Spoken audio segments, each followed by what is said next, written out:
Magandang umaga po sa inyong lahat. Tayo po ay nasa ikalawang linggo na po ng Adbyento, kalawang linggo ng ating paghahanda. Maghanda kasi may darating.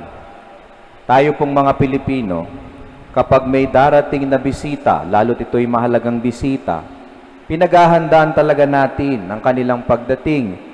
Umaga pa lang, madaling araw pa lang, nagagayak na tayo ng mga pagkaing lulutuin. Naglilinis ng bahay, nagwawalis. Minsan, pinapalitan ng kurtina. Nilalabas ang mga kubyertos at mga pinggan na nakatago lang, yung pinakamagaganda, kasi may darating. Gusto natin malinis. Gusto natin maayos.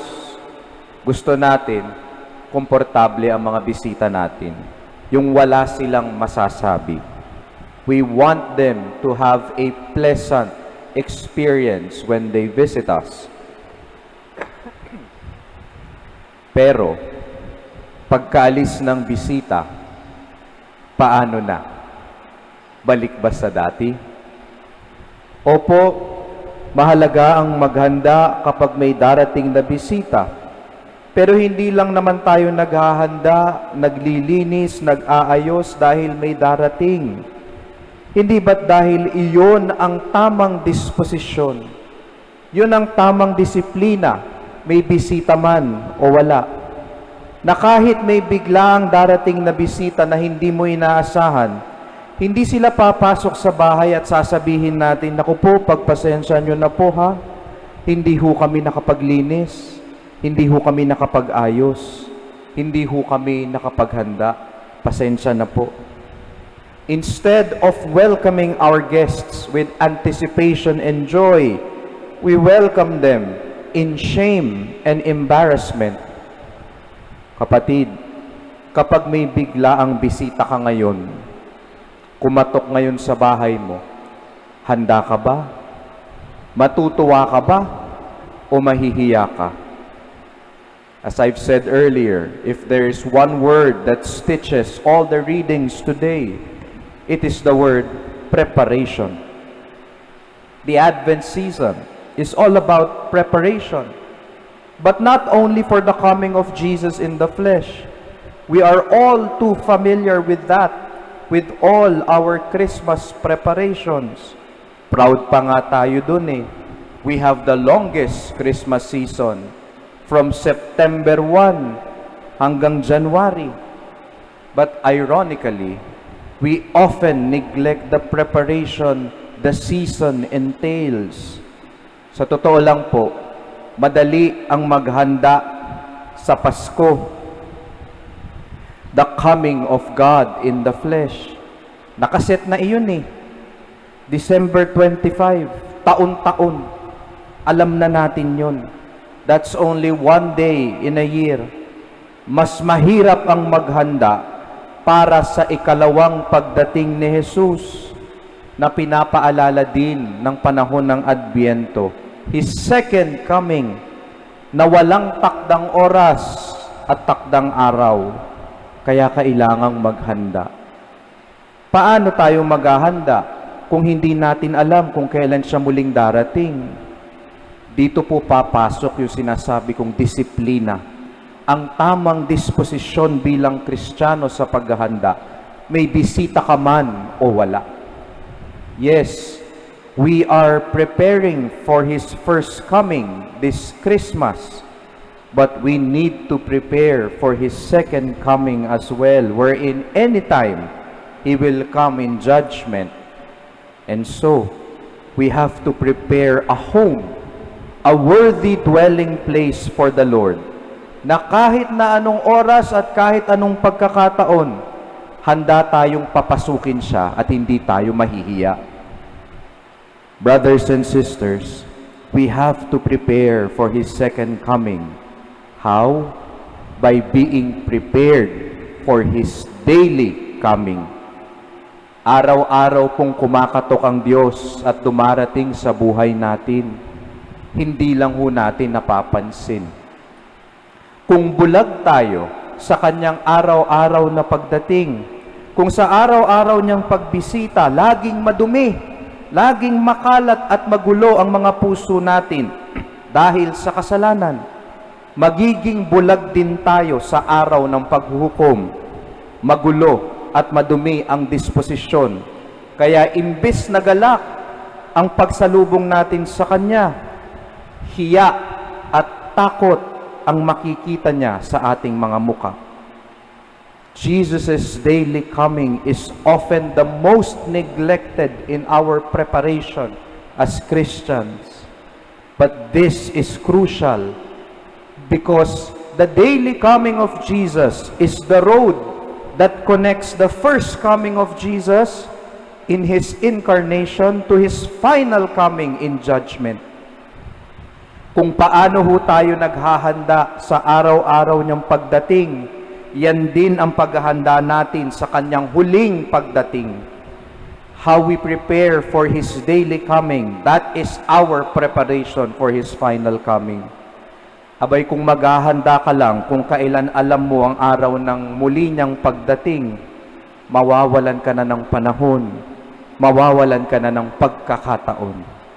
Do it now, while you still can, and do it often, to build a discipline, a daily disposition worthy of our Christian anticipation. Sabi nga, dapat laging handa. How? First, para maging laging handa, prepare the way of the Lord. Make straight His paths. John the Baptist prepared the way for Jesus to come into our lives.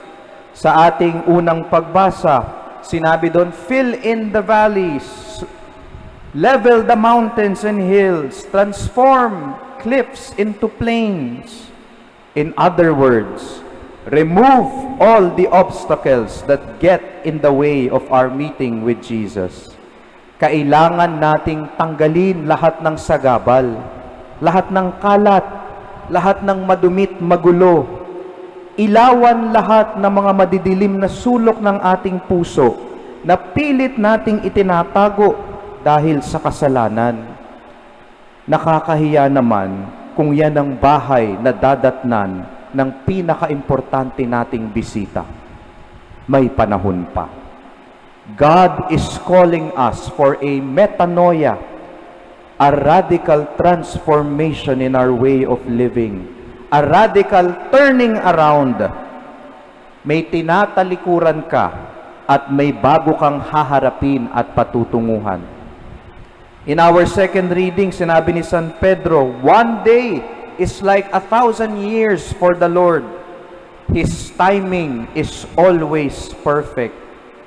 Our perceived delay in His coming, actually, it is His patience and His mercy for us.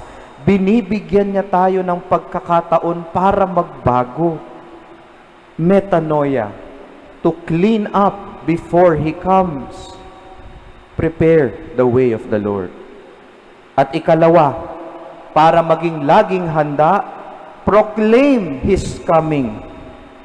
That is our role and mission as Christians. Tandaan nyo, hindi lang tayo naglilinis ng sarili nating bahay. Tinutulungan din natin ng iba na maghanda sa pagdating ni Jesus sa buhay nila. It is through what we say and what we do, our witnessing in waiting, that others can come to know Jesus. You know, so many people we know face many obstacles in getting to know the real Jesus. Sana hindi tayo kabilang doon sa mga hadlang. Minsan meron akong kaibigan, siya'y tumigil sa pagsisimba, nakakalungkot man. Bakit? Sabi niya sa akin, Father, paano ka ba naman ba magsisimba? Halimbawa, nung ako ay nagsimba, nagmamaneho ako, lumalabas ako sa parking, hindi ko nakita yung isang lalaki na nakaputi.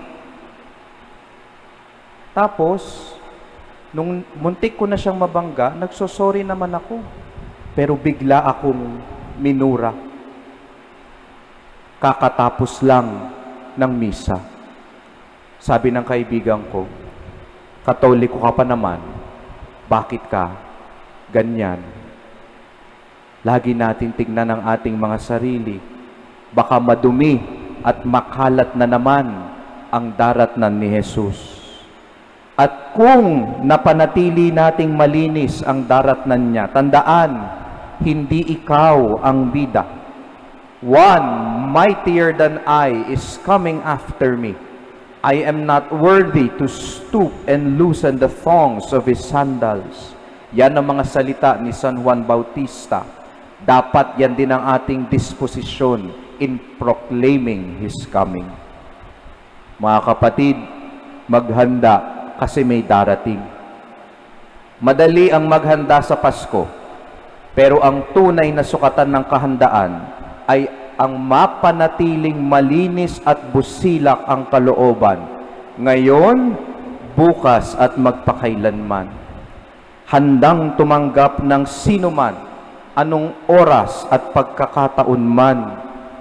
Walang takot at hindi mahihiyang magpatuloy, nagagalak at payapa kasi handa. Amen.